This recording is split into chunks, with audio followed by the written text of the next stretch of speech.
Qualified, professional, and compassionate doctors talking real solutions to real health problems.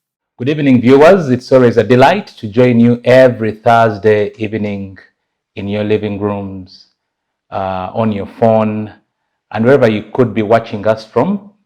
We are not taking you for granted, and it's a joy to be with you again this evening.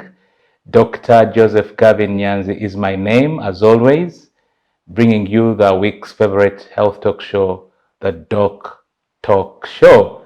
And like we always say, your health is your wealth, so it is upon us. It is our commitment to you that will be out there looking out for information pertaining to your health so that we empower you, so that you can empower your family, you can empower your friends.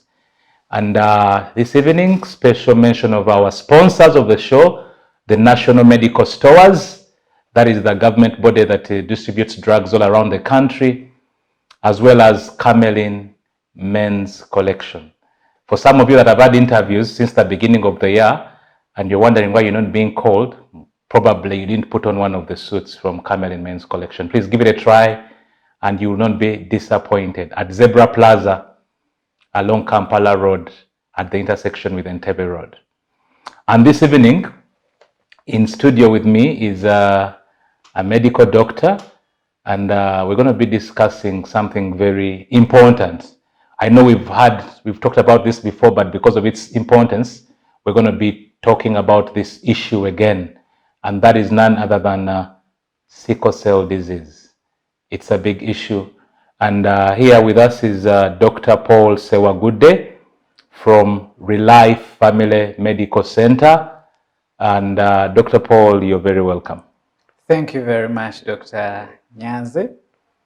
I'm glad to be here. Good evening, viewers. And Dr. Paul Sewagudde, like Dr. Nyanzi has mentioned, I'm from Relife Family Medical Center. Relife Family Medical Center is a general clinic located in Chisasi along Bukoto Chisasi Road. Okay. And we have, as Dr. Nyanzi has mentioned, special interest in providing quality care to people living with sickle cell disease. So we run a sickle cell clinic there, taking care of people with that disease. And that's the main reason for the evening. We are going to be sharing and getting to know more, to learn more about this disease and how we can provide the care needed. Amazing. Thank God I didn't have to ask you all those questions. So Dr. Paul, how many patients of sickle cell disease do you take care of at the clinic at the moment? Yes, so our sickle cell clinic at Relife, currently, it's interesting. We started last year this clinic with just one child, and now we have grown up to having 40 people in this clinic. Wow, that's amazing, and that's a great impact you're having on society. And I know you're going to do our topic justice. Sickle cell disease, like we've shared here before, it is a genetic disease. What genetic means that you can only get it from your parent. You cannot get sickle cell disease by interacting with somebody who has sickle cell disease. No, you can only get it from your parent. And it's a condition whereby both of your parents must be having one gene of the sickle cell disease. So when those two genes combine, one from the father, another from the mother, and then they get into a child, then the child manifests with sickle cell disease.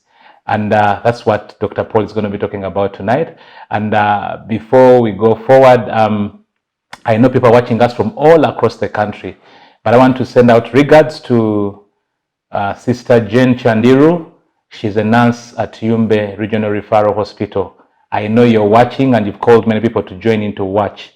I pray that all other people will do the same. It's a serious problem, sickle cell disease, because in Uganda, particularly, we know that between 20,000 to 25 babies are born every year with sickle cell disease. And unfortunately, 80% of those die before their 5th birthday.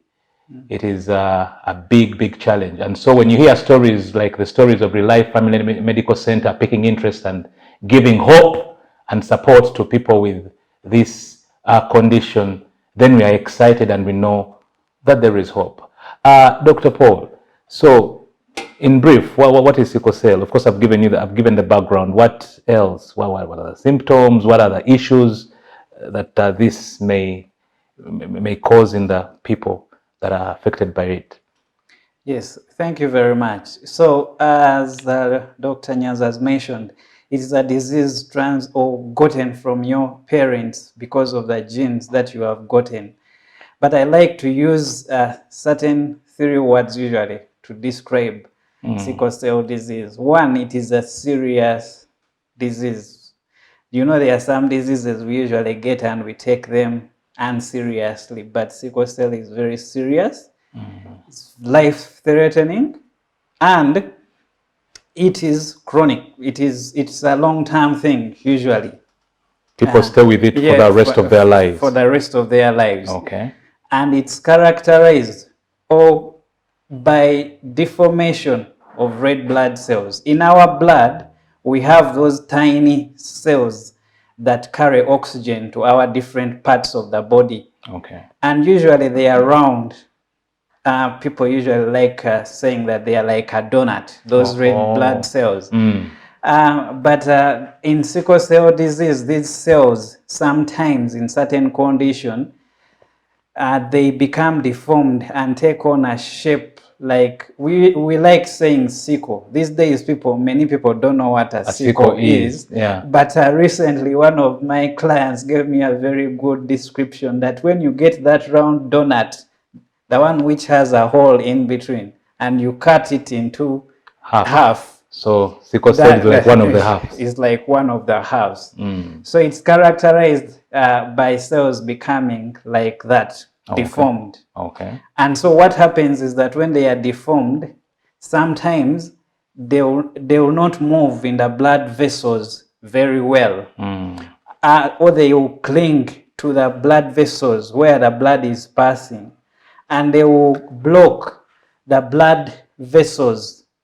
And so certain parts of the body will not be getting enough oxygen. Okay. And that is a cardinal feature. It's what usually brings all the problems. With sickle cell disease. Poor oxygen supply to certain parts of the body. And if the oxygen decreases, then you'll begin manifesting the pain. And if that pain is not managed, then eventually some of those particular parts of the body get serious injuries. Yes. Okay. So you talk about pain. It's one of those cardinal features of sickle cell disease. Okay. Many of the people, or the children, the adults, many times will develop that pain, and it can come in on any part of the body. Which is not getting enough oxygenation. Okay. And the second main thing, and we commonly call it sickle cell anemia. Okay. Because anemia simply means that you have low blood. Your blood level is lower than it should be. Okay. And so this is another common sign. And it's what usually happens in our villages there where we stay. You find that this child gets sick often, and they get low blood. You go to hospital, the doctor tells you that your child has, their blood is low. And maybe they get transfused a number of times. And many times they don't find out until maybe one of the health worker will be like, why don't we check for sickle cell? Okay. But after the child has presented with low blood for a number of times. And of course that usually comes with something with yellow eyes, yellowing of the eyes, because when these blood cells are breaking down, they will release a certain substance. It has a medical term, but it's simply that you find that the children or the people with disease, their eyes tend to become yellow, Yellow. because of the deposition of that substance in their eye part. Okay. Yes. And of course, there are very many things, signs and symptoms. You find that the people with the disease tend to get infections often. Okay. Infections which will manifest like with fever, with a child becoming ill, getting cough, getting stomach infections in the stomach, in the urine, in any part of the body. Wow. Yes. Amazing. So precisely that's what sickle cell disease is all about. And we're going to take a short break and then we'll be back and we'll continue this conversation. Yeah, but just a reminder, we are streaming live on our social media channels, Facebook, as well as YouTube, the DocTalk Show. Please share the link with your family and friends and let them join in as we discuss this very important point. We will be seeing you in a minute. You are watching the DocTalk Show. My name is Sewagudde Florence. This is my baby. She's called Faith. She's 5 months and a half. We are here because baby Faith is sick. We realized her problem when she was 5 months because she could not sit, she could not breastfeed well, she could not breathe well, and her back is bent and she was not adding on weight. So we went to Mulago Heart Institute, and from there she was diagnosed with truncus atherosclerosis type 1. According to her diagnosis, she needs an open heart surgery before she reached 9 months. So we are here requesting for your help to save our baby Faith because we have been referred to India from Mulago. Her heart surgery needs 40 millions. So we are requesting you to help us with any amount you can help us with. Save Faith by sending your donations to 0773 855 187 or 0392 159 300.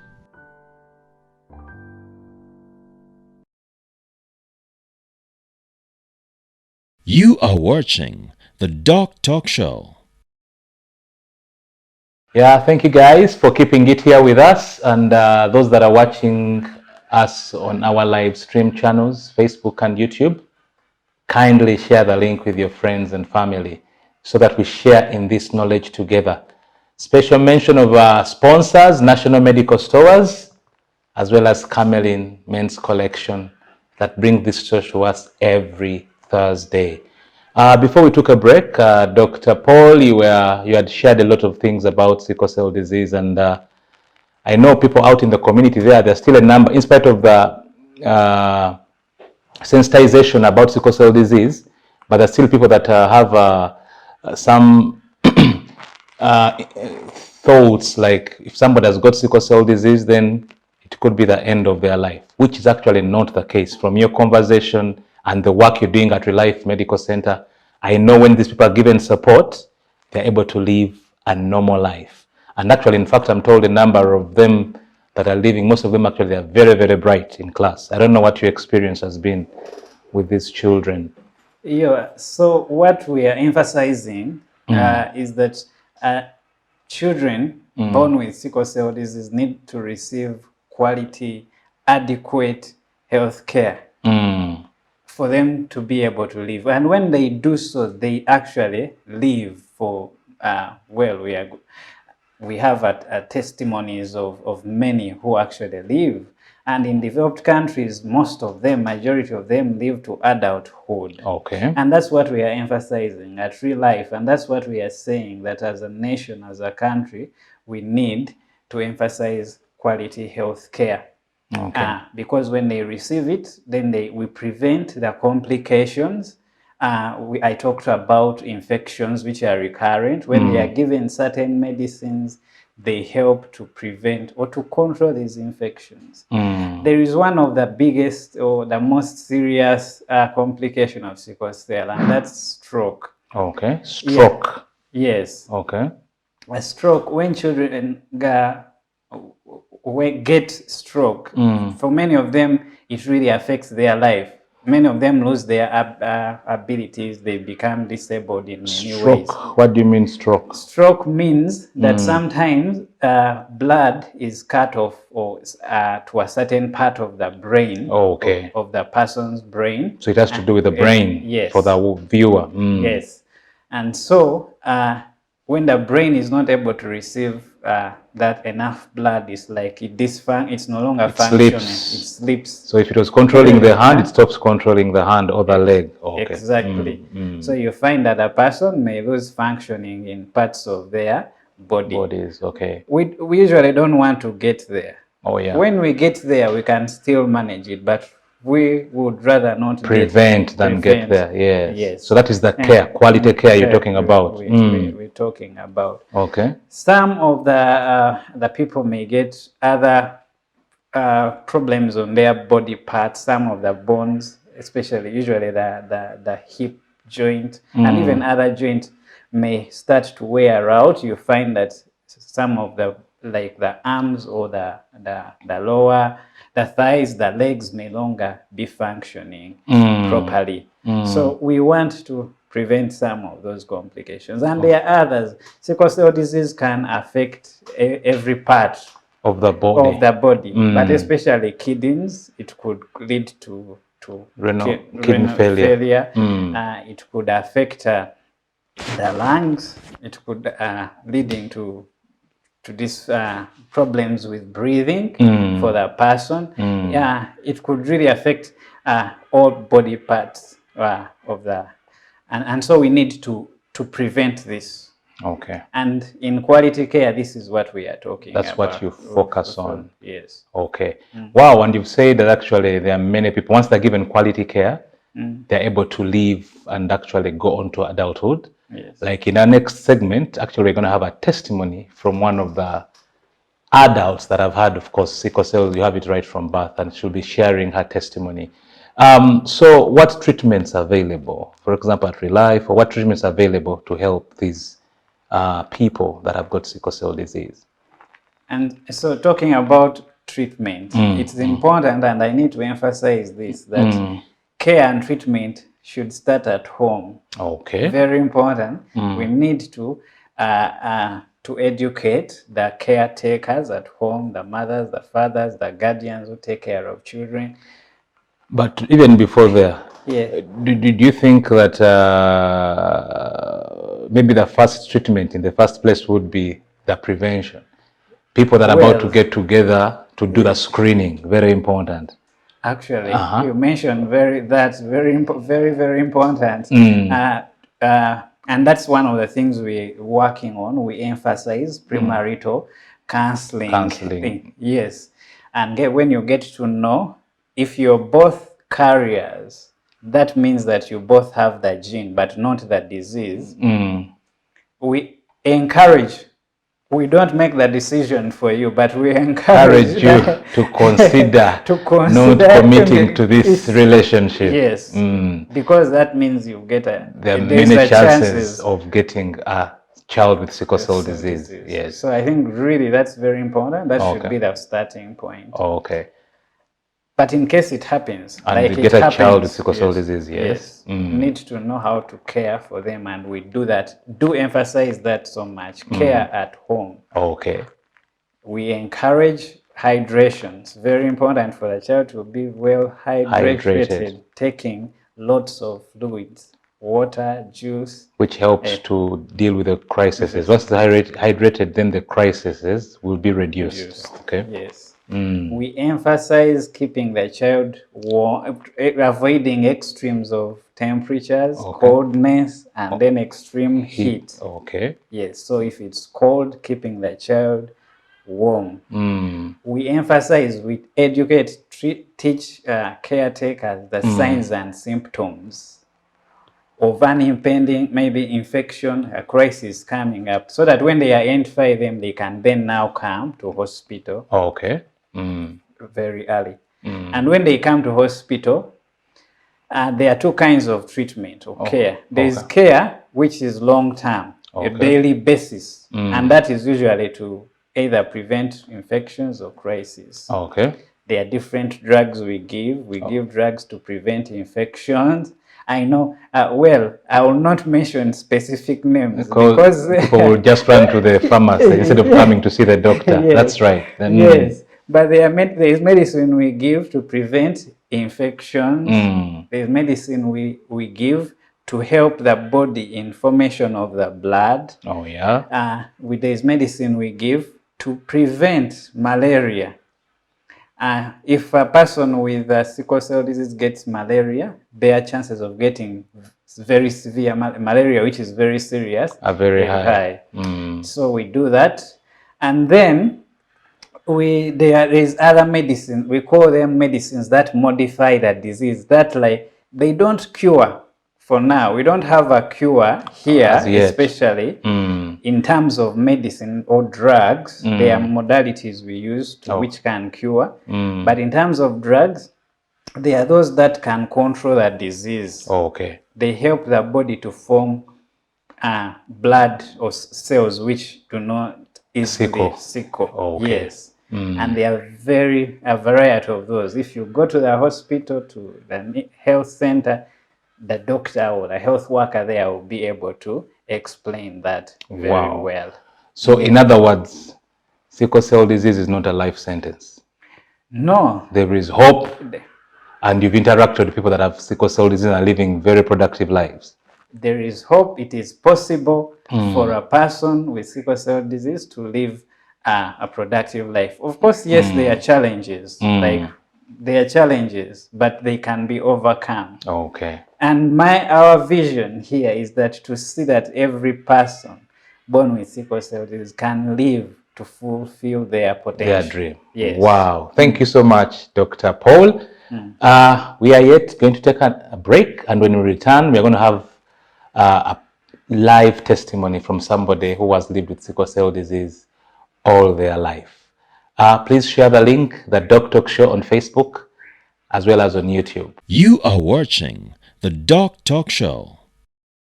My name is Sewagudde Florence.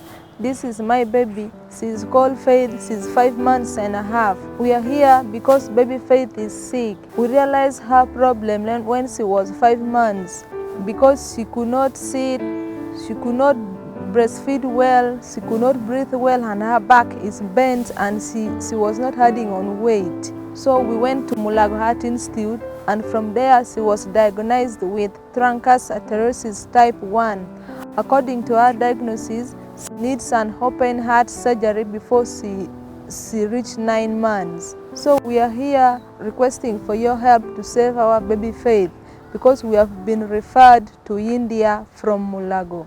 Her heart surgery needs 40 million. So we are requesting you to help us with any amount you can help us with. Save Faith by sending your donations to 0773 855 187 or 0392 159 300.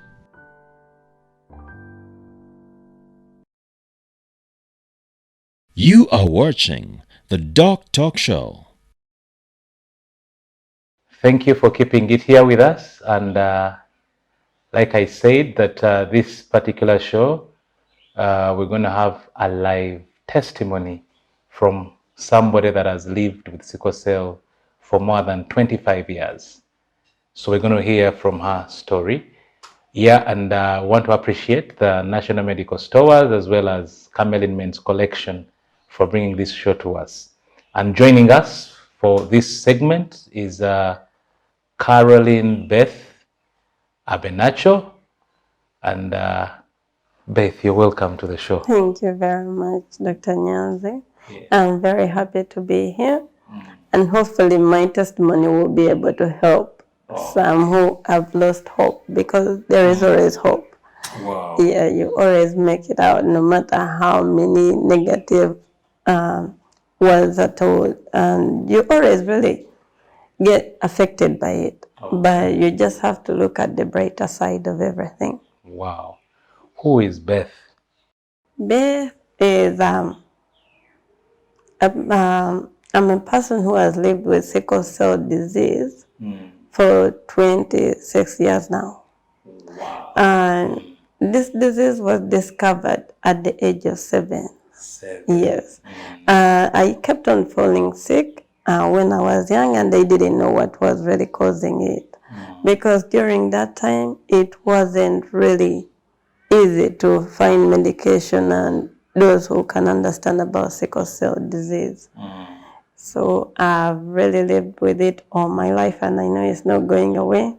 But I'm one person who I can call myself that I'm a warrior who has really made it out of all the struggles and everything. Wow, that's a very powerful testimony. Beth, the warrior. Yes. Wow. So your parents are still alive? Yes, they are. Do you have siblings? I do. 5 of them. 5 of them? Yes. Do they have sickle cell? No, none of them has it. It's only me in the whole family. Okay. Yes. Wow. So what has been over the last 19 years? What has been the most? I know there are many challenges, but what has been your life like? The biggest challenges are really not being able to attend school full time. You might even go there for only like 2 weeks. And not everyone is going to understand why you miss school. And then these kind of students you find, and when you go to school, you have yellow eyes, they keep on calling you names, like snake eyes and that kind of stuff. So, yes. Yeah. So the challenges are really many, including really getting the treatment. Because we really still lack a lot in treatment. We're still behind it. And the challenges we face are mostly the doctors, so sometimes they don't know what they're really, treating. And then the nurses who are really difficult to deal with and they're rude. And the part where most of them think that taking painkillers is only you being addicted.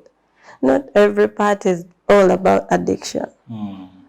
So that means when you're in pain, actually you need the painkiller. Yes, it's really necessary because this pain is really unbearable when it comes. Okay. It's always severe. Okay. So when it comes, you need the pain meds. Wow. Yeah. Yes, Dr. Paul, I know you have a question for Beth. Yes, Beth, thank you very much for coming and allowing to share your testimony, your experience with sickle cell. Maybe I'll just ask Beth, is there like something, maybe a particular like specific experience you've had that has really impacted you, especially in getting care and treatment for sickle cell? Yeah, the first impact I really had was when I was young and my father couldn't understand the part of, him being a carrier and my mother being a carrier too. He kept on pushing the blame only on one side. And most of the time he wasn't really there. It was always me, mom, in the hospital. And it takes a toll on the financial situation because every now and then you're in the hospital, in and out. It doesn't even have a day where you will say that, yeah, this day will be out and this day I will be in the hospital. It just occurs. So the challenges and the issues I really have faced is not being able to be understood by most of the people. When you get work, you will miss work and they will just keep on saying that you are calling it like your mother's house, that you're not always on time and you only miss and not always present. So it gives a hard time when it comes to finding work. Yes. Okay. And I've really faced all that. Getting work is very, very hard. Very difficult. Yes. Wow. Only a few will understand that those are hard to find. Okay. Yes. Wow. I hope employers out there are listening. People living with sickle cell disease are part of society and they have a very big role they do make or contribute in society, and we should treat them as such. And I know the laws in this country actually provide for people with such challenges to be able to work in an environment. I know over these 19 years, probably you've interacted with friends that have had sickle cell. Probably, are there some friends that you're close with and usually interact and maybe share challenges with? Yes. and probably you've lost some along the way. Yes, I have. Very many of them have really passed on. Because you never know when they will call you telling you that your friend has gone. Okay. 1 minute you talk to them and then the next minute they call you that your friend is gone. But we have a Sickle Cell Association group. Okay. Yeah, it's on WhatsApp.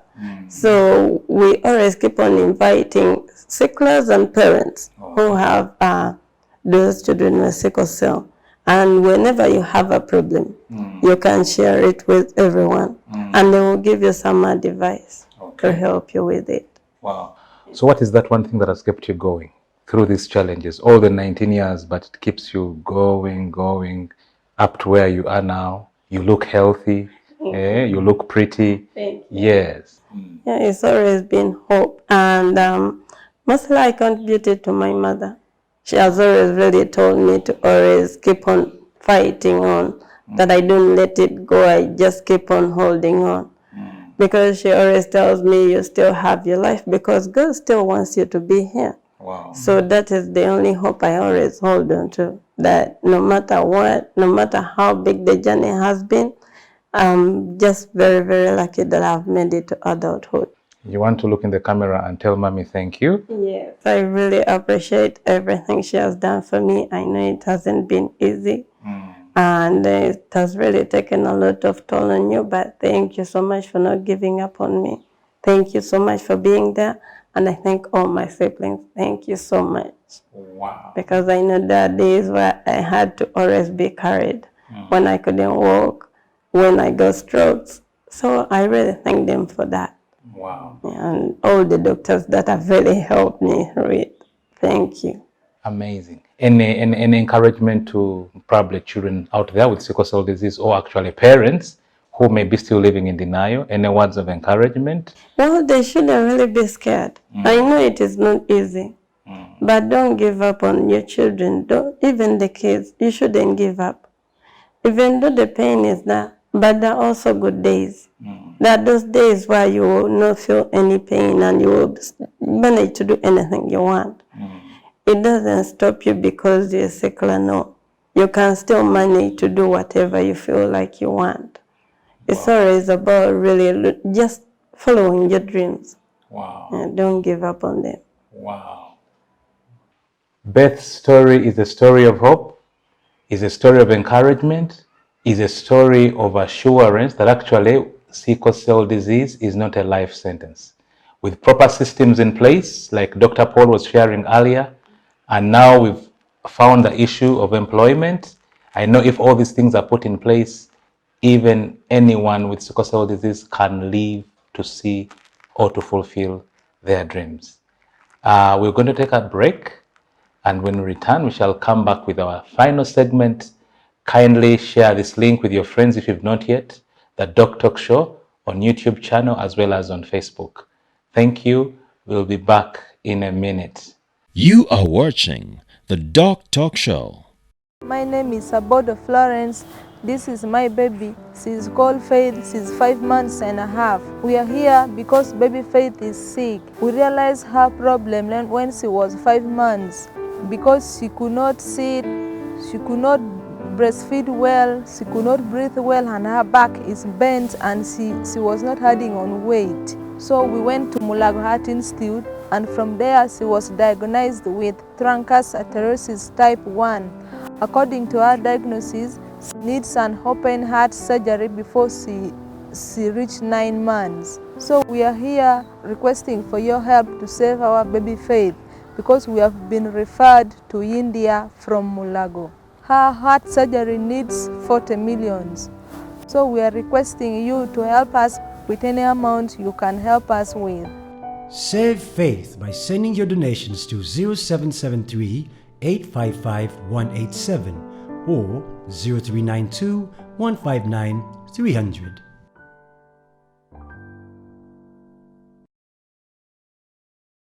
You are watching the DocTalk show. You've done a very good job keeping it here with us very many minutes into the show. Thank you so much, and I hope there is a lot you have picked this evening.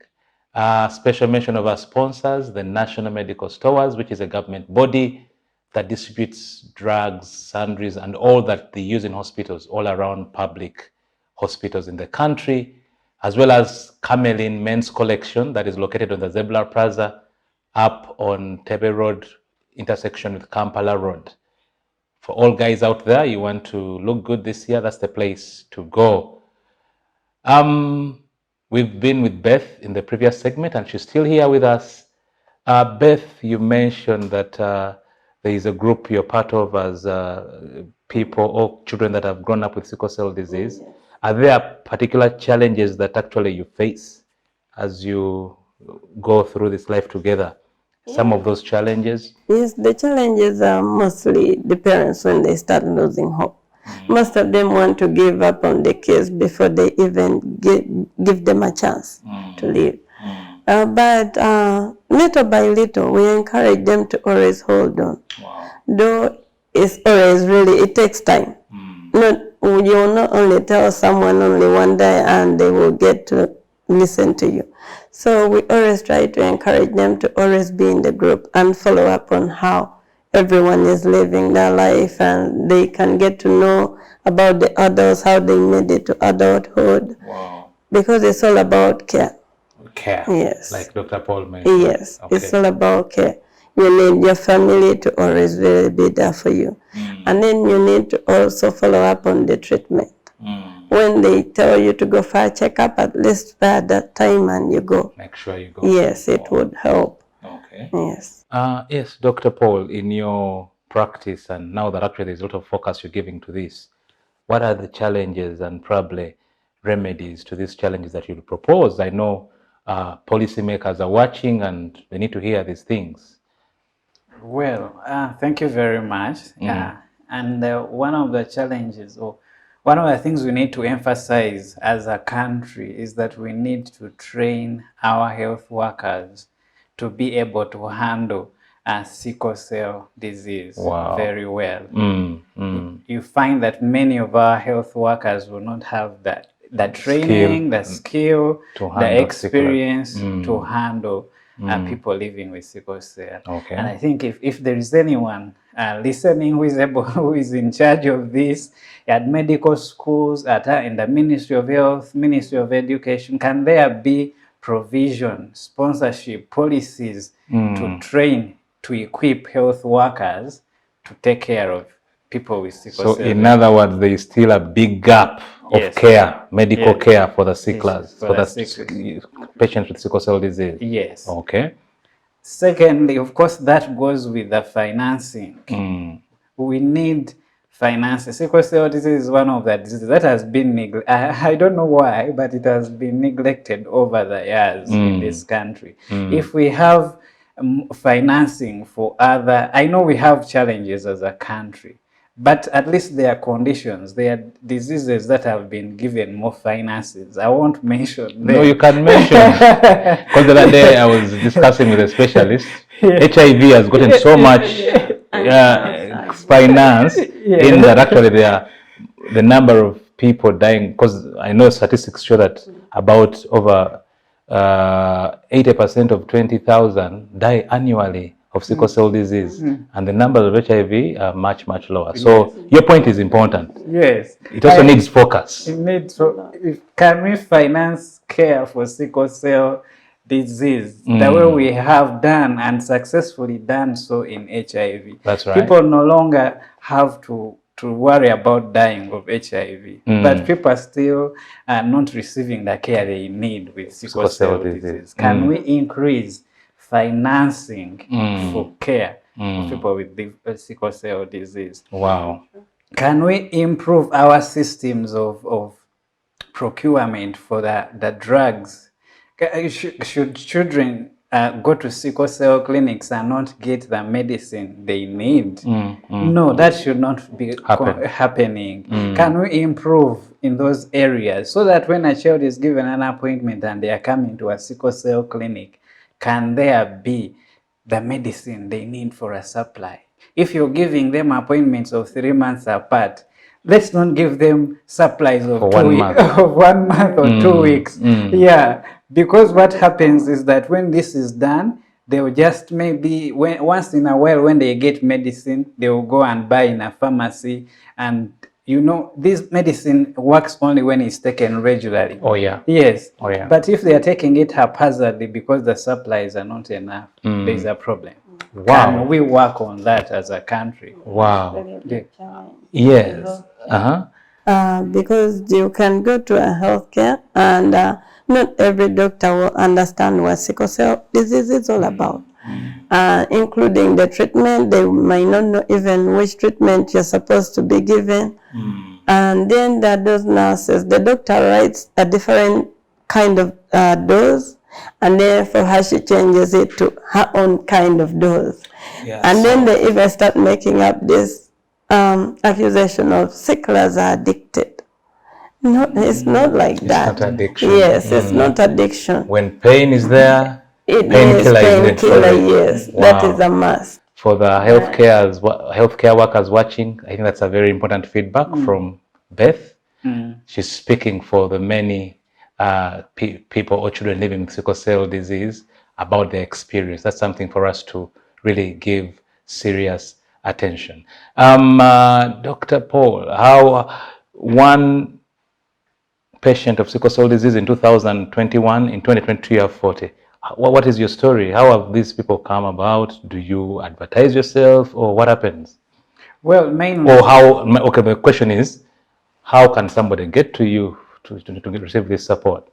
And well, thank you very much for that question. What happens is that the sickle cell community, good enough, is becoming very interconnected. Many of them get to know each other, and it's usually word of mouth. Oh, okay. Yes. Wow. Word of mouth that they will tell each other. And what we are doing is really supplementing on what is already being done. And we have identified areas which are lacking, like supply of an essential drug, hydroxyurea, and that's one area we are really working on. And what we are really doing is that we are mobilizing funds from ordinary people, from friends, from families. We are raising funds to add on that gap, to bridge that, to cover up that gap. Oh yeah. To supply, to have a regular supply of hydroxyurea and the other drugs for each child. Wow. Yes. So that's how we are doing it. We are moving well. Someone may say it's a slow pace, but for us, one life at a time. One life at a time. Yes. Wow, that is amazing. Yeah. Unfortunately, my producers are telling me time is out. Yeah, but before we sign out, Dr. Paul, you could give us your parting shots, and then we'll go to Beth, and we'll be out of here. Yes, Dr. Paul. Yes, thank you very much, viewers, for listening in this evening. Thank you for keeping with us up to the end. I want to encourage each one of us that you never know. You never know. It may be a friend, a neighbor, it may be a relative who is actually suffering with sickle cell disease. Can we all rise up and join in to provide the quality care that is needed for them to live, to fulfill their potential? Like Beth is doing. Yes. Yes, Beth, thank you so much for coming to the show. Please, parting shots. Hosting me. And like Dr. Paul said, we really need to be given more help, more aid when it comes to the sickle cell health. Yes, we need more hospitals. At least we need a ward, which is only for sickle cell patients, where the doctors can understand our cases, and we don't have to always go to other special kind of hospitals just to get the help we need. Wow. So hopefully, even those who are listening, they will also really join in the fight, and we fight it together, because we all need to help out each other. This isn't only on one person. Nowadays, there are very many. So we need that help. Wow. And hopefully they will really give us a chance, and they also give us a award. Wow. Thank you so much, Beth, for sharing your testimony. 19 years of resilience, 19 years of a warrior, living on, and she's able to still stand and even be able to inspire many other people. Dr. Paul and Beth, thank you so much for joining us for this show. To our viewers, thank you for keeping it up to the end. And sure, we will be back here next Thursday, still sponsored by the National Medical Stores and Carolynn Men's Collection. God bless you. Have a good evening. You are watching the DocTalk Show.